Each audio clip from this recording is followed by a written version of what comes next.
Hello? Hey, Rich, it's Larson. You got a minute? Sure, Larson. What's up?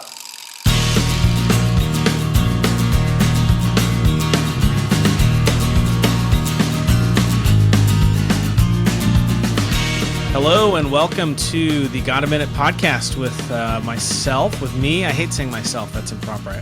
With me, Larson Hicks, and my partner in crime here, Pastor Rich Lusk. Good to have you again, sir. Yeah, great to be with you, Larson.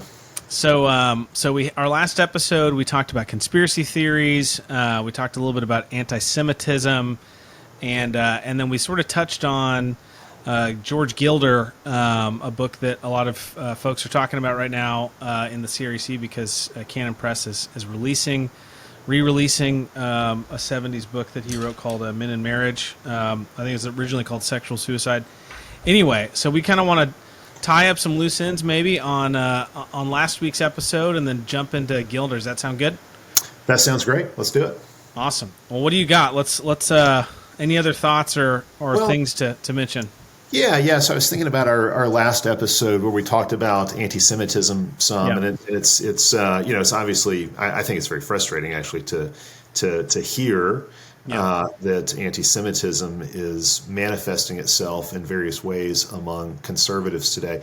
One thing I find interesting is that the way that things have been for much of the last generation, it's like you have dispensationalism in conservative circles with its what is sometimes called Zionism, basically with its view of the Jewish people and the nation state of Israel. And basically dispensationalism is a theological school among some conservative Christians that says that God has a special plan for Israel that is distinct from his plan for the church, which is a predominantly Gentile institution. And so then the idea is they kind of run on parallel tracks. And dispensational Zionism has definitely infected American politics. Anytime you hear about, basically we need to give unconditional support to Israel no matter what, that's that kind of Zionism showing up. And dispensationalism is really behind a lot of that. Of course, it gets corrupted in some ways as it gets popularized and politicized in various directions. But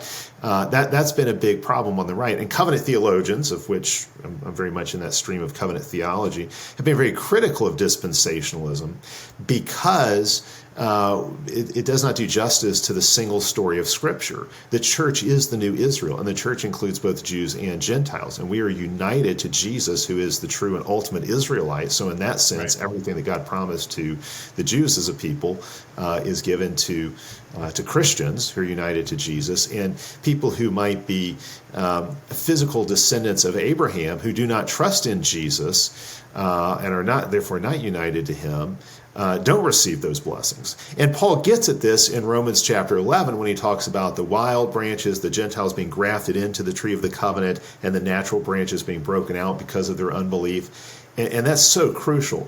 Occasionally, because covenant theologians will talk about the church as the new Israel, and in that sense, some people will say, oh, you're saying the church supplants Israel and supplants the Jewish people and that kind of thing. Covenant theologians would be accused of anti-Semitism. It's a ridiculous charge. There's nothing anti-Jewish in the claim.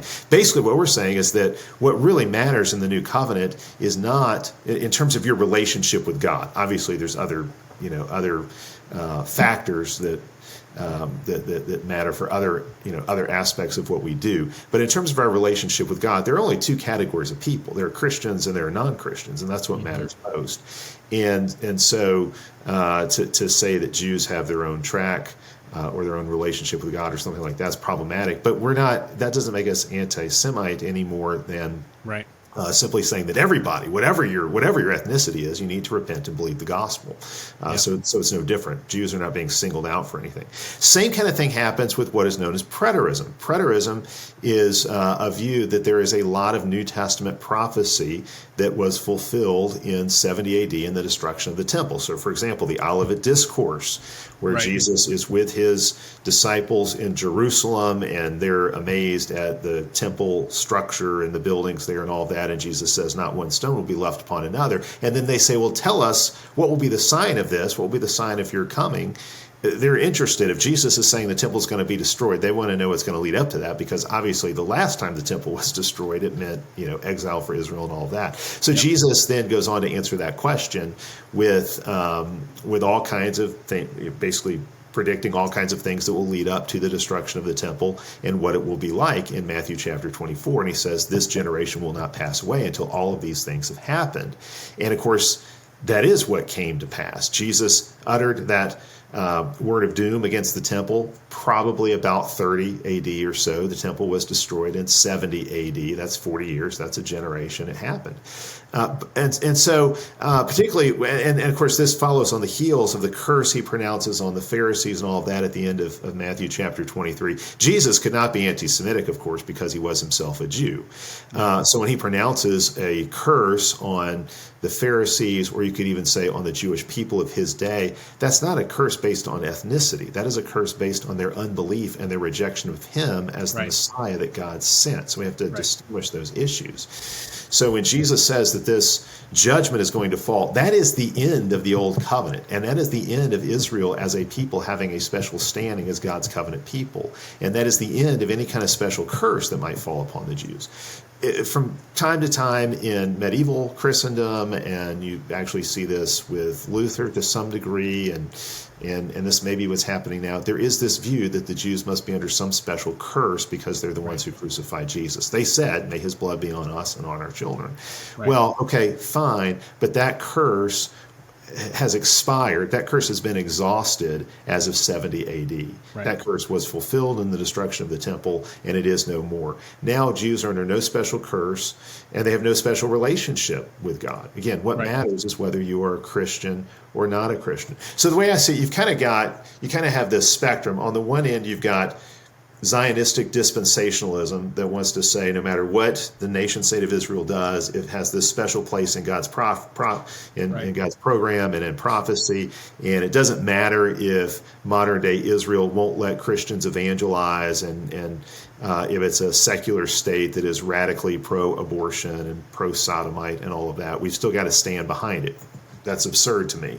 Yep. It's no different for Israel to commit those sins than any other nation state to commit those sins. And then on the other extreme, you've got this anti-Semitism. And I think what's probably happening with some of the, and we talked about this last week, but I just want to reiterate it. What's probably happening with some of the anti-Semitism that you're seeing on the right is a couple things. One, as we talked about last time, people are looking for a scapegoat. Yeah. And the Jews happen to be available because you have so many Jews in prominent positions of power in politics, and especially in the culture in places like Hollywood. It's easy to identify this as a group, and we're going to blame them for what's gone wrong. That's really absurd. You could just as easily make a case that we ought to blame the Roman Catholic Church because Joe Biden and Nancy Pelosi and so forth, members of the Roman Catholic Church. Or white people, for that matter. Or white people, yeah. I mean, I remember when Stephen Holt said that white people are, white evangelicals are the only hope of America, saving America from progressivism. And I said, the statement would actually be more, I mean, I disagree with the statement. It's false. But the statement would be more accurate if he said something like, white evangelicals are the only ones who can save America from white progressives. I mean, if we're going to bring race into it, you got to bring race into it on both sides. Whites are not just predominant among evangelicalism, also among progressivism. Whites are very dominant. So, and that's why I would just say this: you're bringing ethnicity into a discussion where it really has no place. Yeah, that's right. The color of your skin has nothing to do with those particular positions, and to say that there's something special about white people, that they could be the hope of our culture or our country is really just absurd, and it's a misplaced hope. But what I think one thing to understand, in talking about the Jews as being made into a scapegoat and that kind of thing, of course, that's very Hitler-esque, which is very scary. Mm-hmm. But another thing that goes along with that, this is what I liken it to. If you think about in the Jim Crow South, a lot of the racism, a lot of the most intense racism came from lower white classes, poor white people, sometimes known as white trash. I mean, I don't think that's fair to call them that, but that's what they became known as. They were the lower class whites.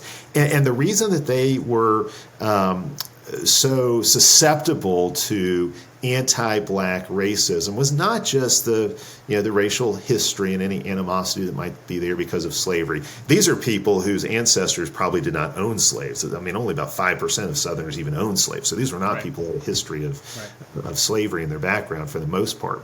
But what they saw happening is blacks who, quite honestly, blacks were despite being unjustly discriminated against with Jim Crow laws, were still doing quite well in all kinds of ways, and actually were increasing in household wealth at a faster rate than whites were, up until the passage of the civil rights legislation in the 60s, which is really interesting. And this actually will get us into some things that Gilder talks about eventually. But blacks were beginning to climb the social ladder at a faster pace than poorer whites. And so a lot of it was driven by animosity, envy, jealousy, resentment. Basically, we don't want to be passed up on the social ladder by blacks, and that's what drove it. And I think there's something similar that's going on anytime anti-Semitism rears its ugly head is a lot of times I think you have people who look at their own people group and they're frustrated that their own people group seems to be underachieving. And then they look at the Jews who seem to be very successful and prosperous and leaders in a number of different fields, whether it's music or banking or entertainment, and they get jealous, they get envious. And so it's driven by envy, it's driven by resentment. It's really an irrational prejudice. It is, and I think one of the messages that we have to reiterate is that you're falling into a trap. I mean, the left has been trying to bait us into a racial divide, scenario for decades. I mean, the play has been. I mean, and certainly in the last 5 years, it's been, let's play up racial divides. Let's play up, racism, and you go back to when I was growing up in the 80s and 90s. It's like racism, for all intents and purposes, where I grew up on the border of Mexico in Texas, racism wasn't a thing. I mean, racism just wasn't a thing. It was. We were watching television shows that had black people in them and white people, and I was a minority in the city I grew up in. I didn't feel any animosity from anybody. I didn't have any animosity towards anybody. For all intents and purposes, I think racism was sort of out of the American consciousness. It was sort of dealt with, and I know that that's an oversimplification. I'm sure there are pockets all over the country of real racism, but I just think generally on the whole, we were sort of moving past it, and the left has been trying desperately to bring it back into, and I think the argument is the play that they're running is, they are trying. They see that population is growing, in with immigrants and minorities, and so they're trying to sort of make themselves the heroes and champions of equality, racial equality. And so they got to play up this boogeyman. They got to create a boogeyman. And the hilarious thing is that conservative white folks are taking the bait and and falling into it. They're becoming the enemy that the left has been, has been inventing. They've invented this straw man, but they're sort of inhabiting that straw man and bringing it to life. And it's like, hold on, guys, like you're just falling right into it. And I understand the frustration. I think the frustration is we've been living with this high profile animosity towards white, married, conservative Christians. It's just in our face constantly. Black Lives Matter and everything else. And there's this desire to react and to fight back and push back. But I think the mistake is, let's fight fire with fire. They're being racist, or they're being anti-racist, whatever you want to call it. And so we're going to just go ahead and respond with actual racism, and it's like, it's so stupid. I mean, ultimately, it's falling into a trap. Yeah, you're exactly right. It is a trap. I do think the left has been trying to bait the right into into just these kinds of missteps. I think, some of this, I even wonder if it's kind of behind some of the Trump indictments, which, you can, whatever your opinion is on that, the fact that all of this is being taken to this level, a lot of it is ridiculous, especially when you see the double standard at work and all that you can get away with if you happen to have, progressive politics. But I think they have been trying to bait people on the right into making some kind of huge misstep that would then justify some kind of crackdown. I think January 6th was maybe part of that too. I think that kind of thing is really going on. But it is. But I do think that. Well, you talked about your own experience growing up. I'll talk about mine for just a minute. Yeah. I've lived a lot of different places: north, south, east, west, and kind of been all over this country. But I did grow up in Chicago, and I would say it was by far the most racist place that I've lived. And I saw anti-Semitism firsthand. I saw anti-Asian, sentiment. I saw some racism against blacks. I mean, it was very much far more than I've ever seen in the South. Which is interesting because it's probably contrary to a lot of stereotypes people have. Yeah. One of my football coaches was Jewish, and there was anti-Semitism expressed against him in various ways, which was really sad to see, and even then, really distressing. And I saw Asians also kind of get marginalized and basically socially canceled or blackballed. Right. And when these things happen, they're very ugly. They're very, very ugly. And I would say this: if the left is trying to play a game of identity politics, the right should not respond with its own version of identity politics. Unfortunately, this is something that Stephen Wolfe does in his book, Christian Nationalism, and I think he's kind of done it online. And he even says this. He says, my problem is not. He basically says, I embrace critical theory. He wants to do an identity. He wants to do a white lives matter kind of thing. He wants to do an identity politics for whites, and I just think that's incredibly unhelpful. For one thing, I just don't identify with all white people in that way. To me, that's not a helpful category. There are white people who are Christians and atheists. There are white people who I share a whole lot in common with, and white people I don't. There are white people who speak English, and there's lots of white people around the world who don't. So it just doesn't really make any sense to parcel things up that way. I can't see any good or usefulness coming out of that. Yeah.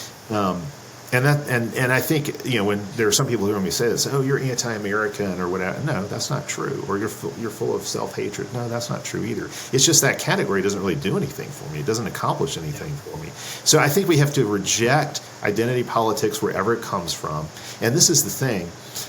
If you play the game of identity politics, it always is going to breed all kinds of division. It's going to be counterproductive to what should be most important to us, which is the mission of the church, the evangelizing and discipling of the nations. It's going to make all of that much, much more possible. And this is an area where we cannot be afraid of criticizing people who are close to us on the political spectrum. I mean, obviously if you're on the right, kind of a conservative traditionalist, a traditionalist Christian, then obviously, you know how to criticize people on the left, the progressive liberal end of the political and cultural spectrum.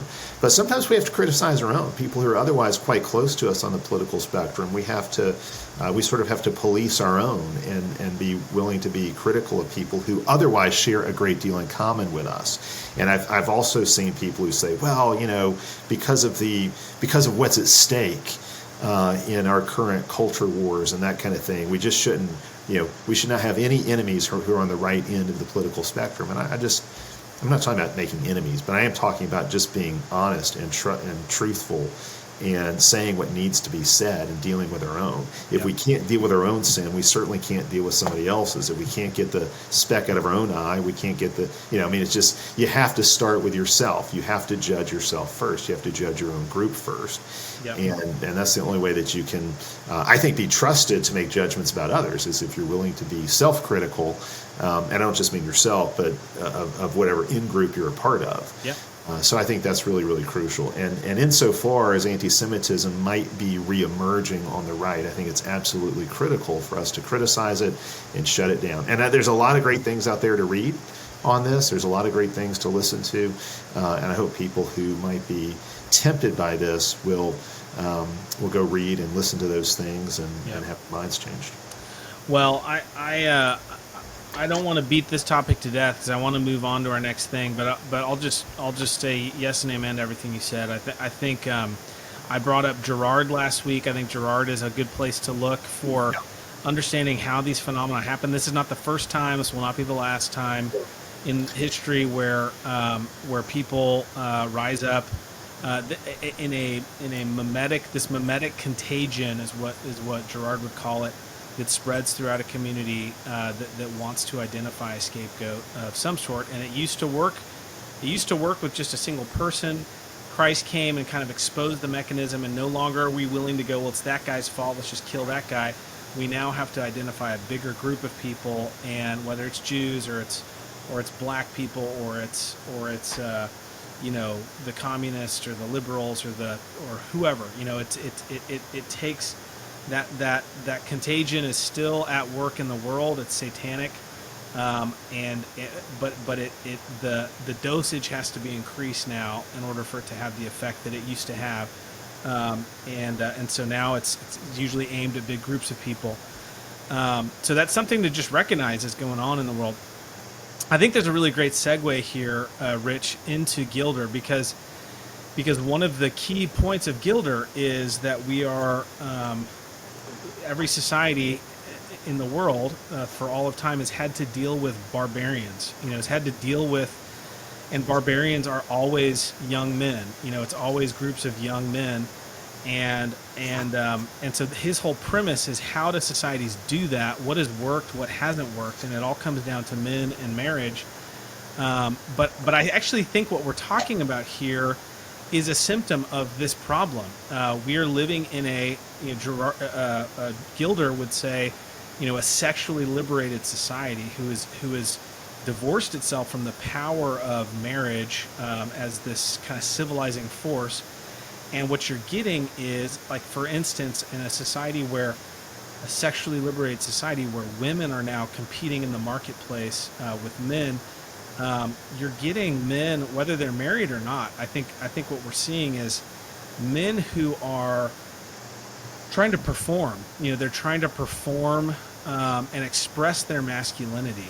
And I suspect that this whole anti-Semitism thing, or just internet warrior phenomena in general, is, in a world where you feel as a man like I have no control over my wife, or over my workplace, I'm in direct competition with women who and I need a way to sort of express my masculinity.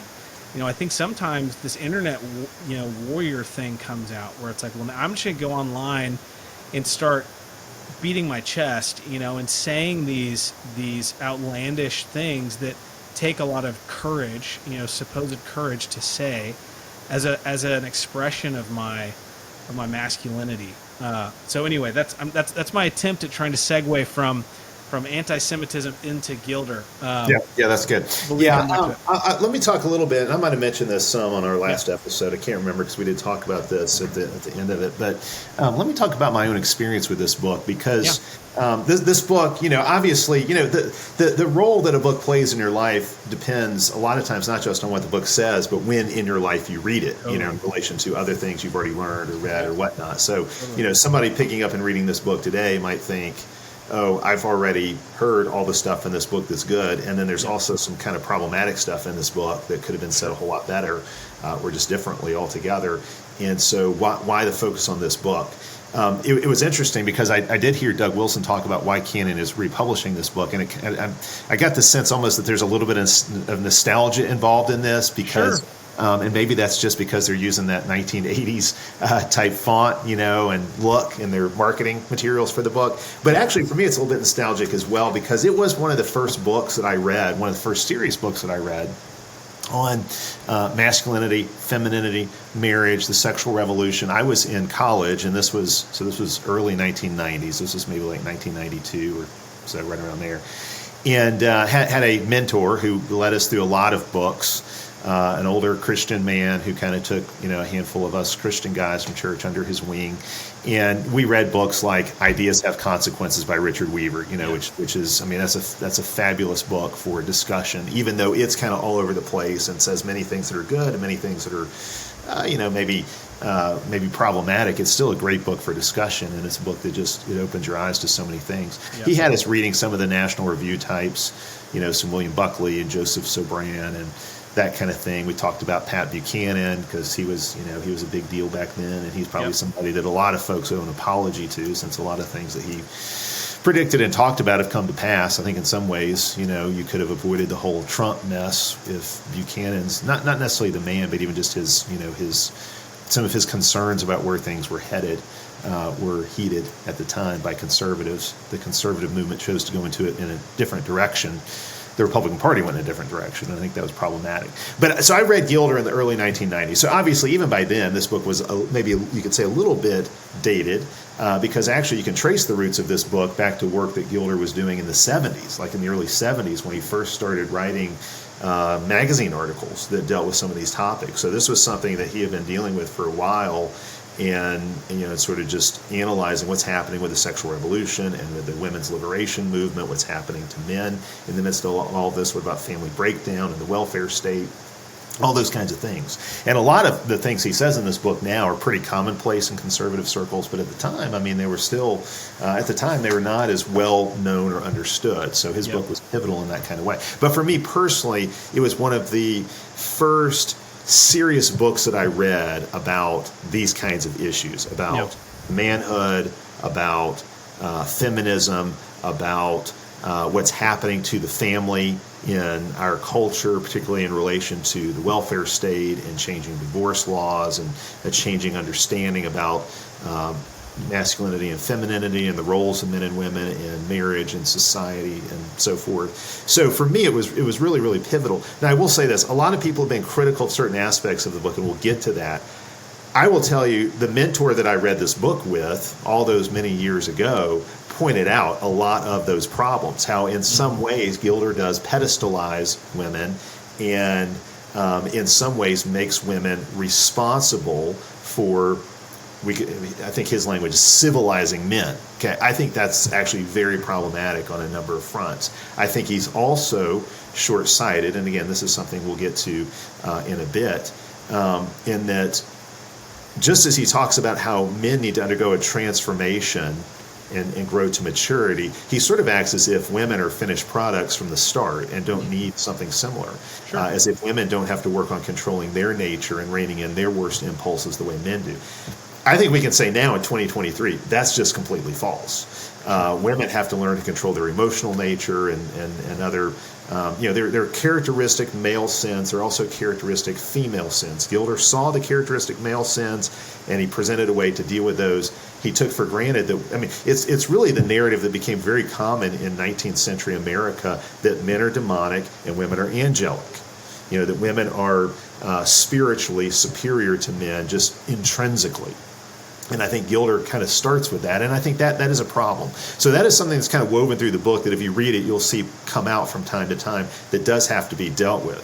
But the basic thesis of the book, which, in his preface to the revised edition, so this edition that I have, which came out in, and this is not the one that I read back then. I reread it, and because I wanted to start over and just be able to take new notes in it, basically. But this one was printed in 1993. This is what he says in the opening statement. He says, Men in Marriage is a revised edition of Sexual Suicide, my book on the drive to deny and repress the differences between the sexes. It is also about the redemptive joys and crucial functions of marriage and family, the roots of human civilization. What he's dealing with in this book is our modern push through feminism and other social movements towards androgyny. Mm-hmm. Okay? It's people think of it a lot of times. There's been a war on women and there's been a war on men. Well, that is true. There are various currents that have attacked femininity, and various currents in our society, in our culture, that have attacked masculinity. But the real war is on sexual difference itself. And so the real tendency of feminism, of the women's liberation movement, the real tendency of the sexual revolution, the real tendency in the modern world has been to feminize men and masculinize women. And it's really interesting because you can go back to Abraham Kuyper, who, if you know, Kuyper is a major figure in Reformed history. He was the prime minister of the Netherlands in the late 1800s, and also a brilliant theologian in his own right. And he has a line. He came over to the U.S. and gave some lectures at Princeton called the Stone Lectures. And in those lectures, he said that modernity will not be content until it has made man into woman and woman into man. I need to go find that quote so I can give you the exact quotation. I didn't look it up ahead of time. But it's already, you know, that far back, you could see this attack on sexual difference, sexual distinction. Mm-hmm. Kuyper was already recognizing this. You could, and I would say about the same time, Robert Louis Dabney was making the same argument as a theologian, you know, Presbyterian theologian in the U.S., that you've got this tendency to masculinize women and feminize men. And Dabney even pointed out that the masculinized woman is not going to be attractive to men, and the feminized man is not going to be attractive to women, and it's actually going to kill the polarity between the sexes that drives attraction. Dabney was talking about this. I mean, kind of red pill type stuff, we might say today. He was talking about this kind of stuff, you know, in the late 1800s. So this has been around. In fact, you can trace this. I think another really interesting source to look at here is Ernest Hemingway.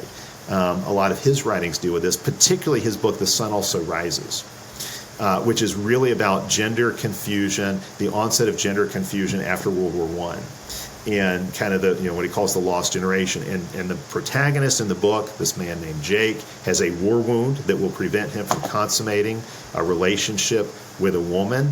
And it's really clear in the story for Hemingway, that's kind of a picture of what modern Western man has become. He's castrated, he's emasculated. You have other characters in the book who we would say today they're alphas or betas, sort of alpha males and beta males. And but what's interesting is the main female character, her name is Brett, which is kind of a masculinized name. She's got a short haircut like men. She's sexually liberated. She kind of gets passed around from man to man. But what's interesting, and Jake really wants to pursue her and have a relationship with her, and she's just not interested. She keeps Jake in the friend zone. But it's interesting. There's one point in the book, and granted, it's a Hemingway book, so it's a Hemingway story, so people are drunk on pretty much every page. But especially given our transgender debates today, there's a place where the male-female pronouns are swapped. I mean, the first time I read it, I thought, is there a typo, like an editorial mistake in my book? And I looked at it, I was like, no, that's how he wrote it. And I think he swapped the pronouns, you know, putting a he where there should be a she and vice versa, because he was making that point that gender confusion is what marks the modern era. You know, this is in the late 1920s, I think, when he wrote The Sun Also Rises. So the way, and basically what happens in the book, I don't want to give the whole thing away for somebody who might want to go read it, but there is one man that Brett finds herself irresistibly drawn to, and he is this young bullfighter, Spanish bullfighter, who is really presented as the epitome of old world conventional masculinity. And he tells Brett, you know, for example, he tells Brett, I want you to grow out your hair. He wants her to become more conventionally feminine. And so you see this yearning for a return to the archetypes of masculinity and femininity, but the culture now stands in the way. The culture has emasculated men, and the culture has masculinized women. And so you see that kind of confusion. Okay, so this has been going on for a long, long time. Yeah. Gilder picks up on this and says this is the biggest problem in our society. This is at the root of everything else, and if not dealt with, it will destroy our civilization. And here we are, you know, decades later, and we've got the lowest birth rate we've had, you know, in history, the lowest marriage rate. And you can see, and there's kind of this hopelessness and this malaise that has set in. And you see, you know, the kind of things Gilder was warning us about, they're coming to pass more and more. Absolutely. As the leaven of these terrible ideas about sex and gender continue to get woven into our culture. Yeah, he's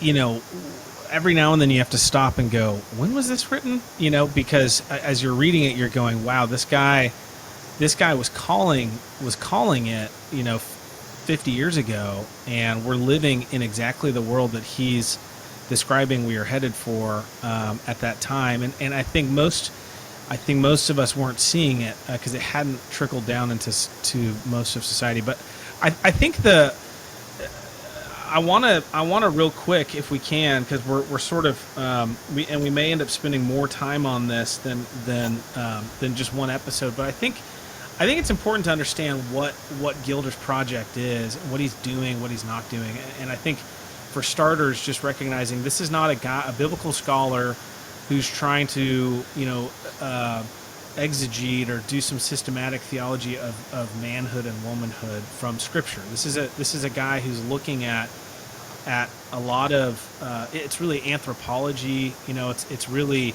looking at social science, studies, sociology. Yeah, and it's fascinating. And I think if you look at it as this is data about the way the world. This is more descriptive of the way the world works than it is prescriptive, trying to understand what Scripture has to say. A Christian can take this and really, learn a lot and kind of feed a lot into your perspective. And it's a perspective. It's a kind of perspective we're not attuned to hearing or listening to. And I think this comes back to a comment I might have made when we spoke last week about reading graciously, reading patiently. But this is a real challenge and a real problem in the world. I think I recorded a podcast about this just on my own show recently about, the importance of slowing down when you're reading something and asking, is the way that I'm understanding this the way that the author would articulate this? If they were standing here and I repeated, is this what he's saying? Would he agree with me or not? And I think what's happened, and again in this world of hot takes, this age that we live in, somebody reads the word sexual superiority of women, in our circles, and just red flags start flashing everywhere. And instead of doing the diligence to go read it and understand what was Gilder 50 years ago, what did he mean by that? And actually, I went from, I think when you and I spoke a week or two ago, I was on the side of he probably was using some antiquated language and we just need to interpret. I'm now reading it going, I think that's the best language for it. Once you understand his argument, you realize, oh, he's saying something. He's not saying what you think he's saying, but it's actually the best way to describe what he's talking about. And so maybe really quick, I've got a few quotes I can probably read here from the book, but do you want to take a crack at explaining that, or would you rather me... I can read a few quotes to kind of help frame it. Well, I have wondered whether or not it is the best language to use to express what he's getting at. But he is getting at some. Whatever you say about the language, he is getting at something really, really important.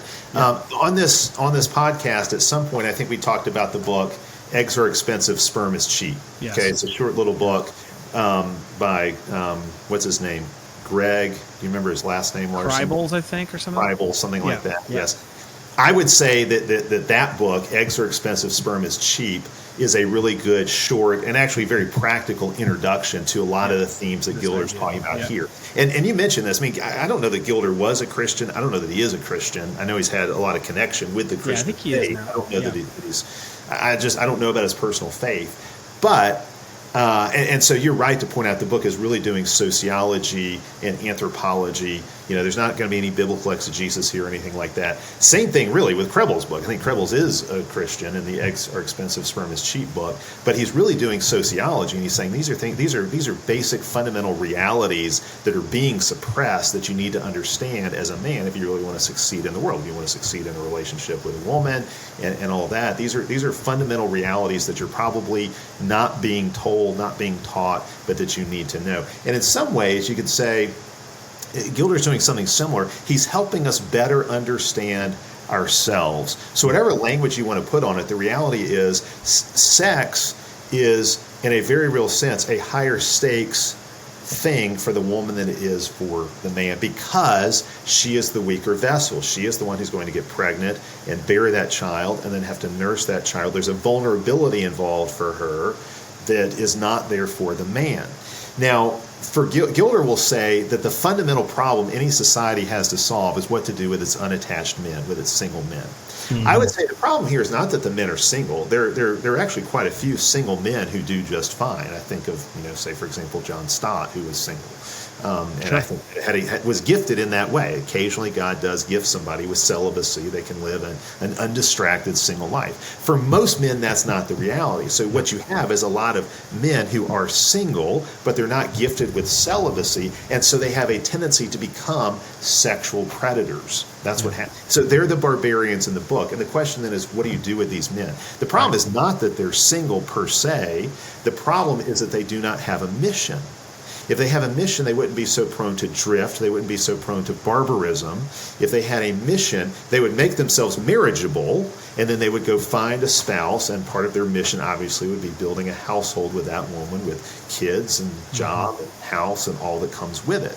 So the problem's not singleness per se. I think sometimes single men read this book and are kind of like, what is he saying this about me? Well, he's saying this about single men who don't have a mission in life, a well-defined, well-crafted mission. So I don't. So again, it would be easy to read this book and come away thinking, well, men are just more fallen than women. Men are more sinful than women are. That's not true. And insofar as he suggests that, I think that is a problem and it needs to be corrected. But what he's getting at in terms of the sexual dynamics between men and women and what men and women have at stake in any given sexual encounter and how men and women actually relate to one another, I think he's exactly right. One other thing I would say here, we're still, I guess, sort of doing this by way of introduction. When I wrote this book, when I read this book in the early 90s, it really looked like, for all practical purposes, that at least the more radical version of feminism had been defeated. Yeah. So, for example, the ERA, the Equal Rights Amendment, had been shot down. It had been defeated. And so it looked like there was a kind of conservatism in American culture that was going to triumph. Well, the reality is everything that the ERA was about and everything that we were warned about by people like Phyllis Schlafly and so forth with regard to ERA has come to pass just in a much more piecemeal kind of way. It didn't happen all at once the way it would have perhaps with the Equal Rights Amendment, but it still has come down the pike in various ways in more piecemeal form. But it's important to understand that when Gilder, at least when this book was reprinted, I want to say like maybe I think about 86 or so is when this initially came out. Yeah, that's right. In this particular version as Men in Marriage, and then it went through a series of reprints. 86. It looked like to some degree feminism had been defeated, and yet Gilder still needed to write this book.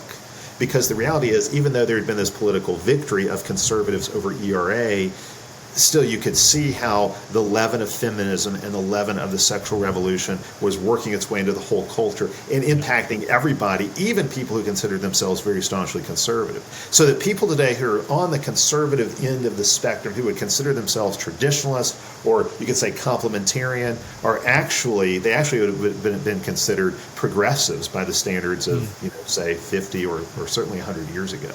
Yeah. So it's important to understand what's happening. We're oblivious to all the ways in which this confusion about gender and about the sexes has impacted us, even in circles where we might think we're kind of in this insulated bubble and protected from it. Right. Well, and he's not, I think what you recognize as you read the book is he's not preaching to the choir. He's engaging in a dialogue at a very academic level, and he's making the case at an academic level for the destructive power of feminism on a society. So I think that's something for before you read it, if you've read a few quotes that you've taken out of context that sound feminist, just understand this book is written as a massively potent apologetic for a let's call it a patriarchal society. He is fighting. He's in the trenches, fighting against feminism, and that's the objective of the book. He's doing it.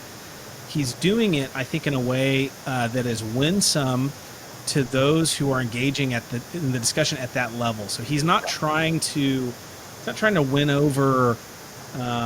It's not pop psychology or self-help or anything like that. It's not an encouragement for men to be more masculine and women to be more feminine. It's really a let's look at this from a systemic level. Let's look at how societies work at a basic, just very, very basic level when you have these roles between men and women flipped upside down. What does that do?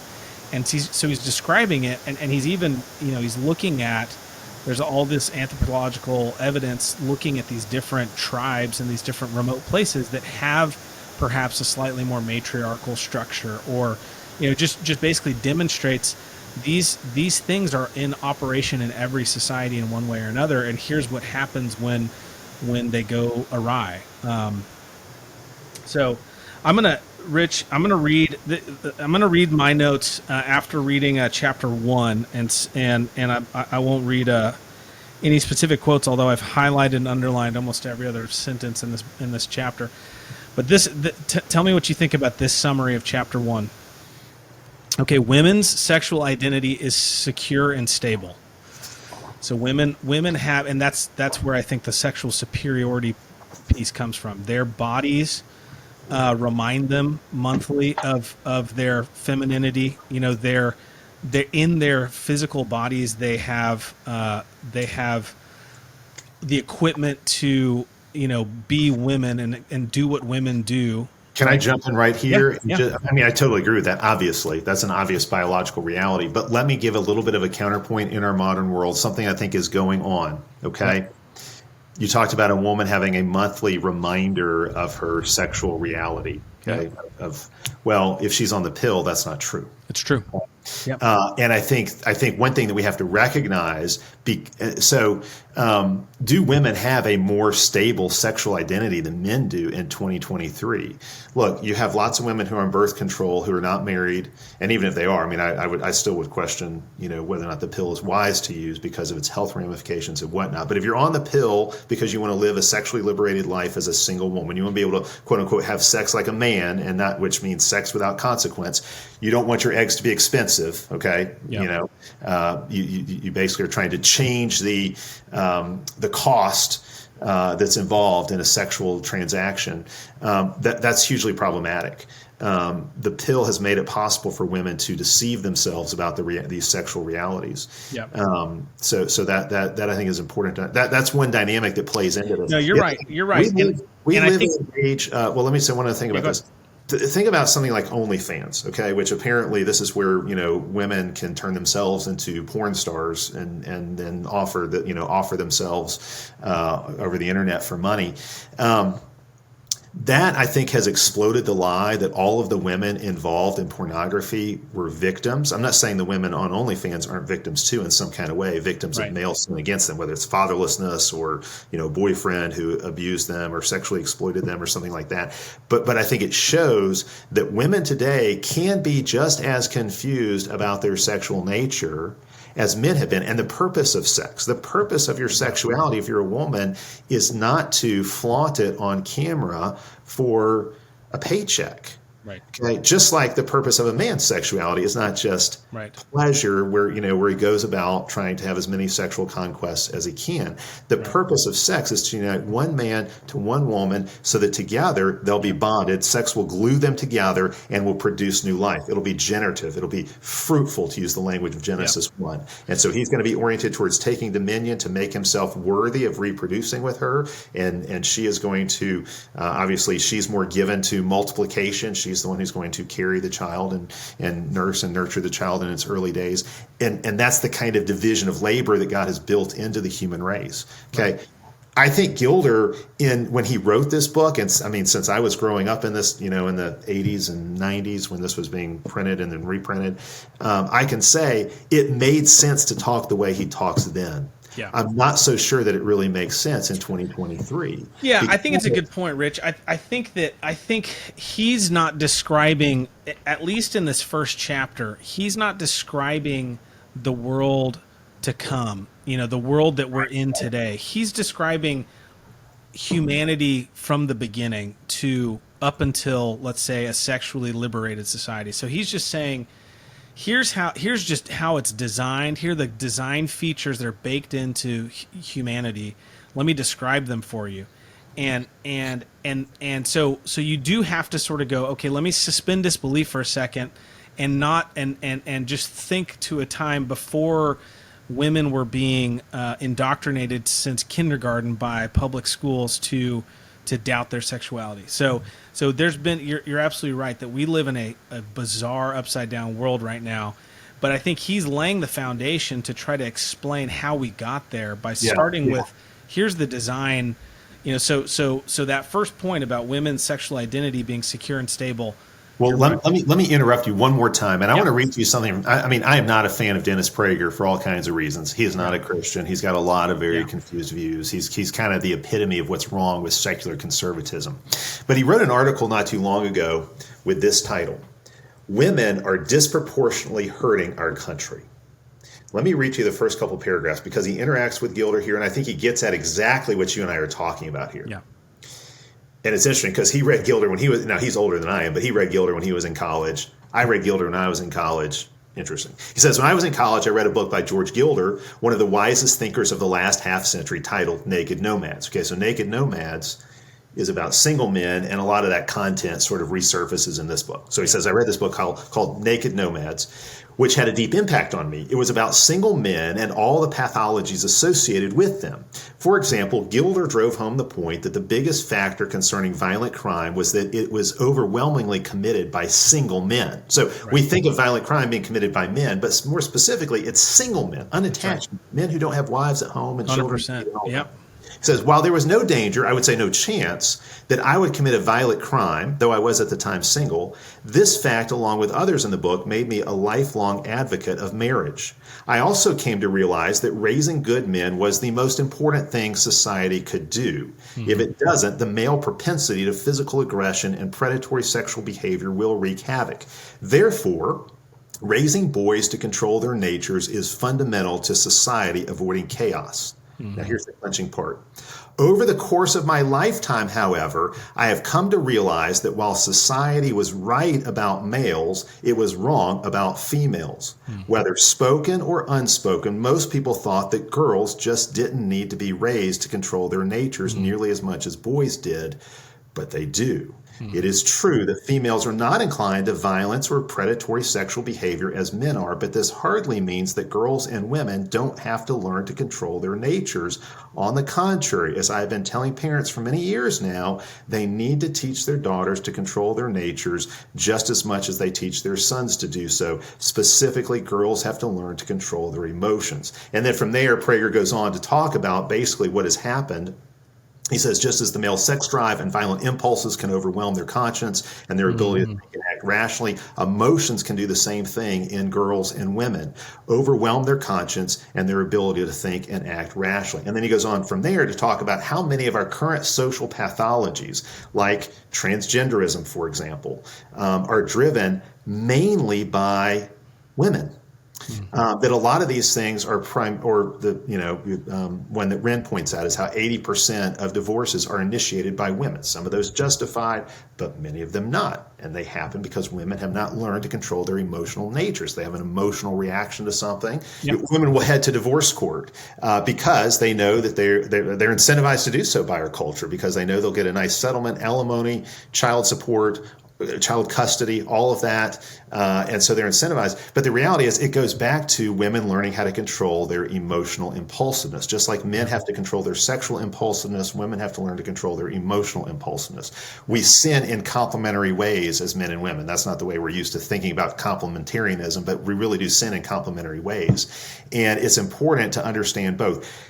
Gilder is going to primarily focus on the male pathologies because that's what was most evident when he was writing. I think we can say now, several decades later, the corresponding female pathologies have become very evident, and we have to deal with those as well. I'm not saying that anything Gilder says is wrong. I agree with you that, any corrective I might offer would be very mild. But I can understand why people today would have a reaction. I'll just say this. The language of the woman being sexually superior did not land on people the same way in 1993 that it does in 2023. Right. It just hits you differently because we've just seen we've got a whole new slate of social problems we're trying to deal with now. Well, and again, and I'll read some more of my notes here, but what he's not saying. Well, first of all, I think what he's saying, without a doubt, is that if men are off course, then the whole society is going to be like the fact that societies have to deal with young men is another way of saying men lead society. You know, men ultimately the course of your society is going to be shaped by the men, right? And so, but when he talks about the sexual superiority, again, I think he's talking about the stability again pre all this non-transgender craziness that we are experiencing in the last couple of years. The fact that you're a woman, you know, and the way that you express your sexuality, or the way that you express the way that you affirm your sex, you know, you're a female. It's not just through the act of sex, but it's also through nursing a child, giving birth to a child, nurturing those children, you know, into, you know, raising them into as they grow up. And so whereas a man really has one sort of clear and obvious way in which he is a man, you know, that there's one sort of physical sexual thing that happens, and even that thing he is not in complete control of. You know, it's kind of a mysterious thing. So yeah, that's my next point is that men's sexuality is tenuous, unstable, and often dysfunctional. Women, and I describe it here, women are sexually fulfilled through intercourse, nursing, childbearing. Menstruation is a constant reminder of their sexuality. Men are sexually fulfilled via sex, and that is dubious. Any other man might be better sexually, right? And since men assert masculinity via male strength, dominance, competition, it can often be destructive. And so what happens is women demand single men prove competence as a provider and protector in order to get a wife. So society, and this is the idea that a man has to submit to, because women control access to sex, you know, because women don't have the testosterone levels that men do. So men's testosterone is this overwhelming power for sex drive, and women don't have that. They've got more control over their sex drive, right? And so they are sort of the gatekeepers of sex for men. And so this whole idea of men's kind of sexuality having to be sort of submitted to, or I'm not using the right word, but conform to women's sexual horizons, is basically a man is built for these intense bursts of strength and sexual energy. You know, that's kind of the male. Doug says, like, men are like microwaves, you know, sexually, women are like ovens. You know, it's sort of it's a short-term performative thing, whether it's playing a rugby game where you go out there and just go nuts with masculine energy, smashing into people. That's a way to assert your masculinity. Sex is the same kind of thing for a man. But if a society is not going to go off the rails, a man is going to have to perform for a woman. And either you have two options: either the men become roving bands who just rape and pillage, and that's how they get access to sex, or you get women who demand some sort of performance of that's healthy, you know, that's productive, in order to get sex. And so your sex drive for men reinforces that good social pressure towards marriage and manhood. So I'll stop there. But Yeah, that's kind of my. Yeah, that's really, really good. Here's a way to think about it. Okay, what he's getting at in the first chapter. Women can carry new life in their own bodies. I mean, Isn't that an amazing thing that a woman can house another human being in her body and take care of that life and you know, not just sustain it, but nourish it and grow it to viability. Then it's born, and then she takes care of that baby, that newborn, with her body. With her body, yeah. That's what she does. Okay, so that's what she brings to the table, in a sense. Okay, what could a man possibly bring to the table that would be equal to that? Right. What can they possibly bring to the table that would somehow balance that? Well, what he brings to the table is protection and provision.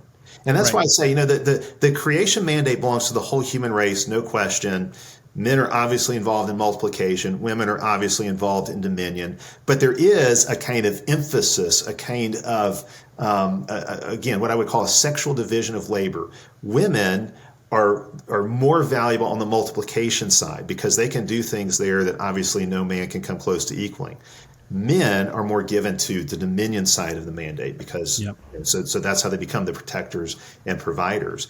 And Yep. so it's so when you upset that very delicate balance that God has designed us to live with, that very delicate, you could even say, division of labor between men and women, when women become their own providers, they very quickly start to think, well, I don't need a man. Because that was really the whole thing. Why would feminists say, I don't need a man? Well, the reason they would think I don't need a man is because they thought, well, in the modern world, I can be my own protector and provider. Right. Okay. And men actually can do the same thing because men can say, hey, you know what? With internet pornography, I don't need a woman. Yep. Okay. Yep. And of course, in this, we are undermining God's beautiful design. God's design, there's a kind of resilience to it, but it's also fragile in certain ways. And we in our culture, we have wrecked this design about as much as you can wreck it. And that's why you see so much out of wedlock pregnancy. It's why you see so much marital breakdown. It's why you see that men and women have a hard time, young people today have a hard time finding a partner. In some ways, they just have a hard time finding somebody they're attracted to because the polarity between the sexes has been so diminished. Yep. So here's a really good. I'm going to read just a couple of chunks because I think this describes what you're saying. And the sperm is cheap, eggs are expensive. This is a great illustration of that. And I'll just read a couple little quotes here. A man without a woman has a deep inner sense of dispensability, right? And I'll skip down. In this, it is this sense of dispensability that makes young men good fighters, good crusaders, good martyrs, right? There's the sperm is cheap kind of concept. Right. And I'll skip down. Because the woman has always been directly responsible for infants and almost always exclusively responsible, she is dubious about the dying and killing that surrounds male activity. Once the man marries, he can change. He has to change, for his wife will not long have him if he remains in the spirit of a single man. He must settle his life and commit it to the needs of raising a family. He must exchange the moral and spiritual rhythms of the hunt for a higher, more extended mode of sexual life. He must submit ethically and sexually to the values of maternal morality and futurity. I'll skip down just one more chunk here. His life is no longer so optional because his wife and children depend on him.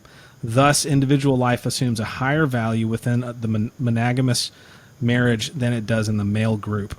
So it's this beautiful thing that men, like he describes kind of the male, in a, again, kind of a primitive society. Let's say the most powerful bond is between a mother and her children, and probably the second most powerful bond is between a man and his bros. His hunting party. His anyway.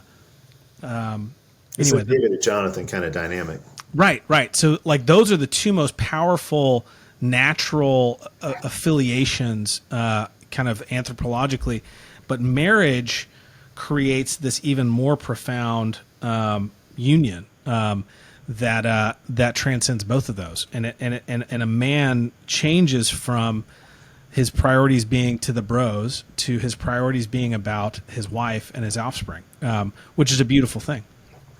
Yeah, that's really, really good. And I had something I was going to add to that. But your thoughts there are really, really good.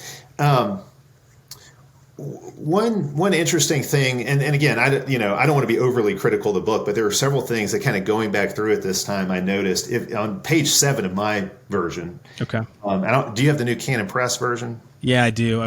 They gave me a reader copy. I was out there last week, and they let me get a. But yeah, I'll see if it's close. Well, okay. Well, it's in the first chapter, so it's in a paragraph that starts, whether instinctive or not. However, the maternal role originates in the fact that only the woman is necessarily present at birth. Right. I don't know how. Obviously, only the woman. Yes, you have to have somebody generally helping the woman to give birth, but sure. A man. But a little further down in that paragraph, he says, there is no way men can share in the mothering hormone that many authorities believe the woman secretes in childbirth. Okay, this is what is interesting.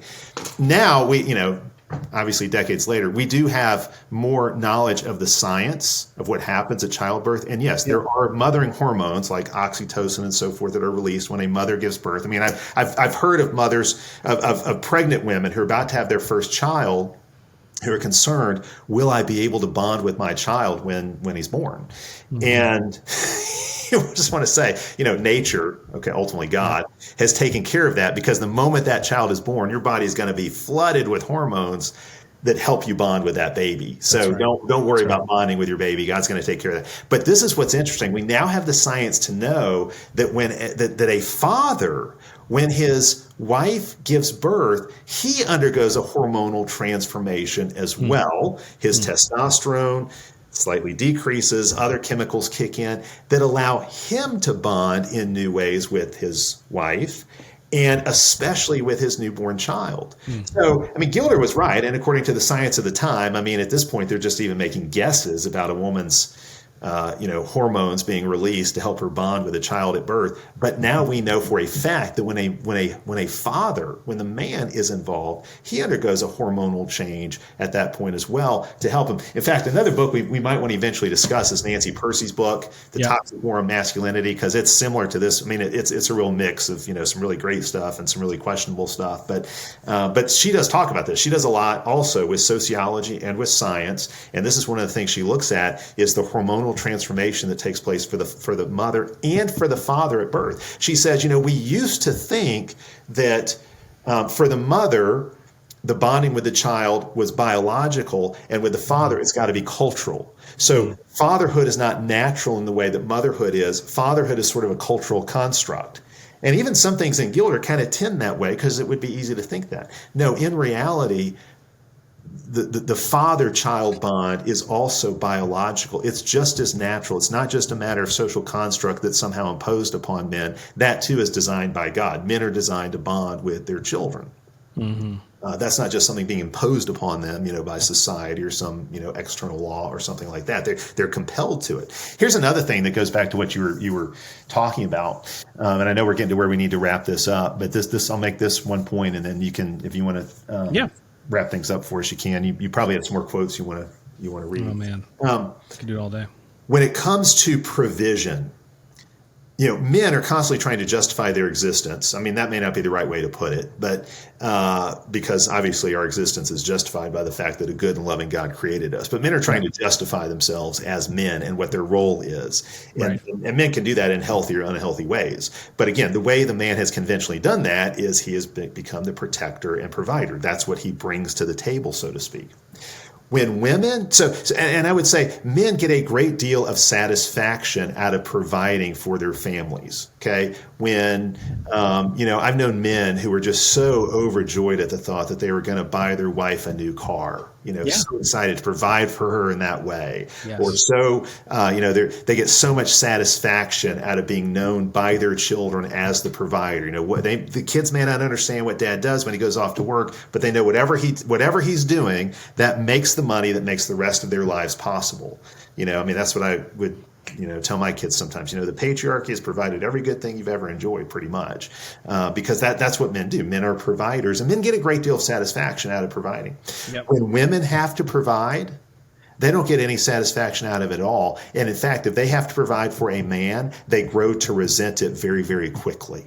Mm-hmm. In marriages where the woman earns more than the man, again, studies have been done about this. The man and the woman, and this is interesting, that you could see how a man would be embarrassed by that. A man would be embarrassed to be out-earned by his wife, but the women are embarrassed by it as well. Mm-hmm. They are embarrassed by the fact that they out-earn their men, because they know there's something unnatural about it. And again, I think this is one of the things that drives relationship tension, conflict, in many cases divorce, is the fact that a woman who earns more than her husband, or who does not see her husband as a provider, will very quickly grow restless and discontent in that relationship and think, why do I need you? There's this intuitive disgust that women have towards men who cannot and will not provide. Right. Role reversal.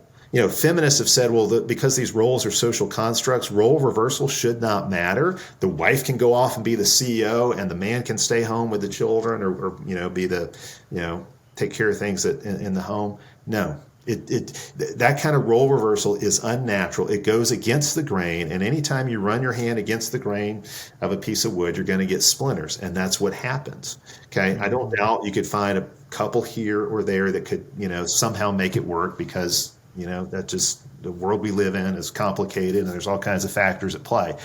Yep. But in general, when a man is not a provider, when he is not the quote unquote breadwinner, that creates all kinds of relational dysfunction in the marriage and ultimately in the household.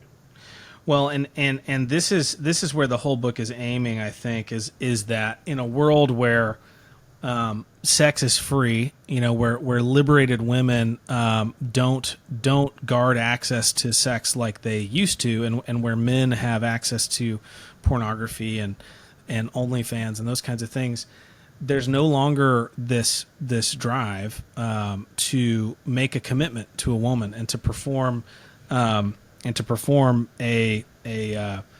constructive service, to her and to society through protection and provision.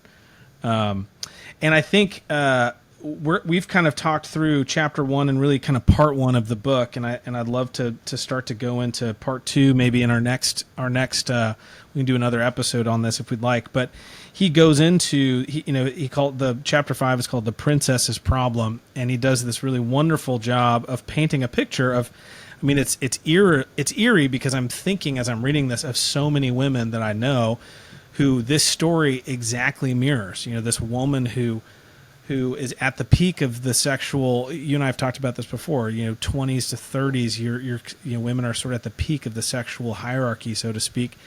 And as they're making more money and having more success in their careers, the men that she respects because of the term hypergamy, which she doesn't use in this book, but that's a term that you and I have talked about before. She's looking for men above her, which end up being, the data is clear. Men who are married end up making far more money and being far more successful. And so now this woman who's at the peak of the sexual hierarchy is now looking to men who she can respect, and they're all married men. And so she becomes a homewrecker essentially, and he divorces. And then once he's divorced once, he's probably more likely to divorce again. And she's about to, her reign on the throne is about to end. And so it just perfectly describes this pattern we see over and over and over in the world that we live in today. Yeah, that's really good. I'll end with this, Rich, and then we can talk about this all later. But I think this is a good kind of summary. So I'll just read this This is page 10 on my copy. It may be 11 or so on yours. But throughout the literature of feminism, there runs a puzzled complaint: why can't men be men and just relax? The reason is that, unlike femininity, relaxed masculinity is at bottom empty and limp nullity. Yeah, I don't know how to pronounce it. While the female body is full of internal potentiality, the male is internally barren, from the old French bar meaning man. Manhood at the most basic level can be validated and expressed only in action. A male's body is full only of undefined energies, and all these energies need the guidance of culture. He is therefore deeply dependent on the structure of the society to define his role. In all its specific expressions, manhood is made, not born. And I'll skip down a chapter. The male sexual predicament, like the female, is not the sort of arrangement that might have been invented by social engineers. It has a tragic quality that is difficult to adapt to egalitarian formulas. Men must perform. There is no shortcut to human fulfillment for men, just the short circuit of impotence. Men can be creatively human only when they are confidently male and overcome their sexual insecurity by action. Nothing comes to them by waiting or being. This inferior sexuality, this relatively greater sexual insecurity is the reason intercourse plays a role in the lives of male that is different from the role in the lives of females. So I'll stop there, but I feel like that helps kind of set up the understanding of what he's talking about by inferior sexuality. A man isn't going to fulfill some some great purpose by just sitting there and waiting. Where a woman can, like, she has all this potentiality in her body, and some man's going to come along and marry her, and she's going to bring life into the world and be a mother and fulfill this deep, purpose that God has designed for.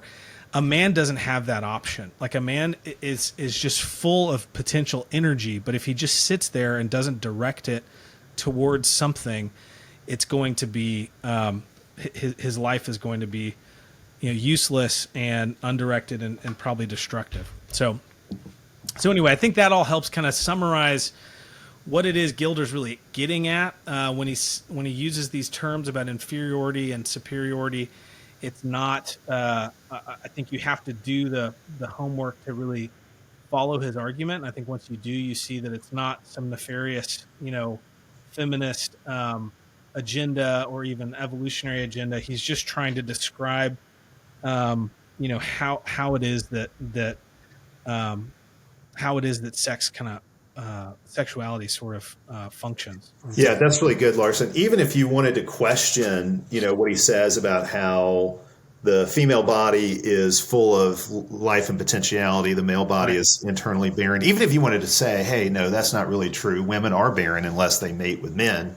Yeah. They're we need one another to have, in order for our sexual design to be fulfilled and to create new life. Even if you wanted to say that, I think he still is making a really crucial point. Set aside the reproductive aspect of it, because you could certainly criticize it there. Think about it in terms of attraction. Women, by nature, generally have everything, or pretty easily have everything they would need to attract a man. I mean, you talked about, women in their peak attractive years, that, they're kind of at the apex of things sexually. So a woman has by nature what she needs to attract a man. A man does not have anything by nature that he needs to attract a woman. Right. As Gilder says, he actually has to make something of himself. He has to perform. He has to show that he would be a competent provider and protector. And this is why I tell young men, and we've talked about this in our podcast before, but it's been a while, for young men, it's mission before marriage.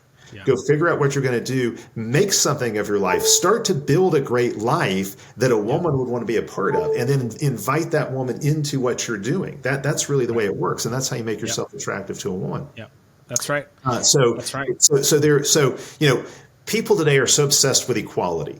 Okay. And we can affirm that men and women are equal when it comes to bearing God's image. Men and women are equal when it comes to our fallenness. Men and women are equal in redemption when it comes to having our sins forgiven and having a glorious inheritance. We're equal in all those ways. Okay. In every other way, we're not equal. And to talk about equality is just a distraction. So think about this. Equality is what leads feminists to say, hey, you know what? If men can go topless out in public, women should be able to as well. Right. We'll say, no, wait a second. We don't have that kind of equality. We don't. Right. And I'm not talking here about inferiority or superiority. That makes no sense. But what I would say is, instead of focusing on equality, focus on reality. Because it's reality that really matters. And the reality is men and women are different. We have different bodies. And so, of course, there are certain parts of a man's body that can be unclothed where we would not say that for a woman. We're just different. Okay. Yeah. So instead of so I would say in marriage, equality is a largely worthless concept, except for maybe at this, very theoretical level. What matters is reality, what God has created the man to do and what God has created the woman to do. What are those creational realities, those built-in, designed realities about who we are as men and women? Let me give you that Kuyper quote that I was talking about. Yeah. Where he talks about the essence of modernity, because this is really the sexual project that modernity has been involved in. I think Kuyper said this in 1898 in his Stone lectures at Princeton. He said, finally, modernism, so that we might say progressivism or liberalism, something like that. Finally, modernism, which denies and abolishes every difference, cannot rest until it has made woman man and man woman. And putting every distinction on a common level kills life by placing it under the ban of uniformity. Okay, we might say the ban of equality. Okay, we might use different words, but when he talks about making man into woman and woman into man, he wasn't thinking of our modern day transgenderism. I mean, that would be the most extreme Right. form of this. But the thought that Sure. you could surgically and chemically seek to alter someone's sex, he wouldn't be. But he's just saying this is what we're doing to people in general. We're androgenizing the human race.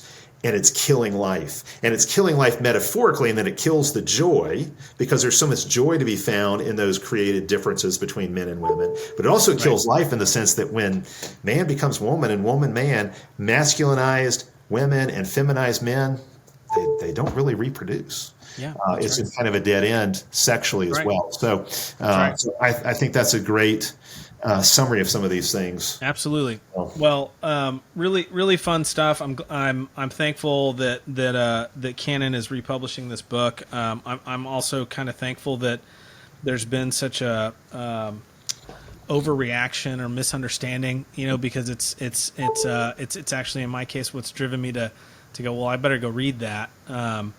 And I don't know that this is a book that everybody's got to read necessarily, but if you're interested in these things, interested in these dynamics, and want to understand how we got to where we are, it's ultimately about forgetting that God created us male and female, and that those things are good. That design was good, and when we abandon it, when we abandon our role as image bearers of God in our masculinity, in our femininity, we abandon His design for blessing. And so I think Gilder adds a lot of really good kind of scaffolding or kind of buttresses that our understanding of how that works in the world, and is worth reading for that purpose. So yeah, it is. I think it's worth reading for people who want to really think through these issues, and I look forward to talking about it with you more, Larson. Yeah. All right, Rich. Well, we'll see you next time you've got a minute. The Got a Minute podcast is a ministry of Trinity Reformed Church in Huntsville, Alabama. If you like this podcast, you might enjoy one of our other podcasts, The Good Life Podcast, featuring Matt Carpenter interviewing experts in their field about how their work contributes to the good life.